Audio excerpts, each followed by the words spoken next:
मैंने पहले ही कहा था, मध्य प्रदेश में कोई कांटे की टक्कर नहीं है। भारतीय जनता पार्टी भारी बहुमत से जीतेगी।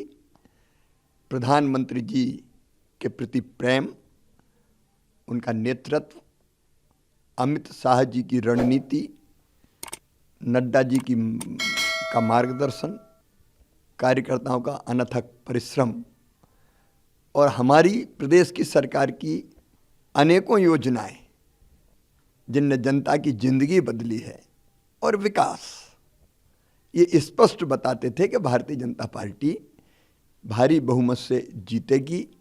मैं तो हमेशा आत्मविश्वास से भरा रहा और मैंने सदैव कहा कि जो एग्जिट पोल कह रहा है वो लगभग जन भावनाएं हैं और हम भारी बहुमत से जीतेंगे। क्या लगता है लाडली बहना का कमाल है कि देखो, कांटे की टक्कर, लाडली बहनों ने सारे कांटे निकाल दिए, कोई कांटा बचे ही नहीं। मैंने ऐसा चुनाव नहीं देखा कि जहां हम जाते थे पुरुषों की भीड़ तो होती थी लेकिन उससे ज़्यादा बहनें आती थी, बेटियां आती थी, बच्चे भी आते थे और बहनों का जो लाड़ और प्यार मिला वो अद्भुत और अभूतपूर्व है। अभी भी मैं कई जगह जाता हूं तो बहनें दौड़ के जाती है और ये कहती कि भैया अपन जीत रहे हैं।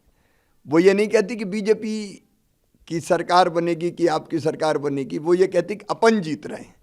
अपन जीत रहे हैं मतलब बीजेपी की जीत में बहनों को अपनी जीत दिखाई दे रही है और इसलिए लाडली बहना ने सचमुच में चमत्कार किया है। वोटिंग के बाद हमारे बीजेपी की भी कई नेताओं से बात हुई, अनौपचारिक चर्चा में भी आप 140 तक पहुंचे।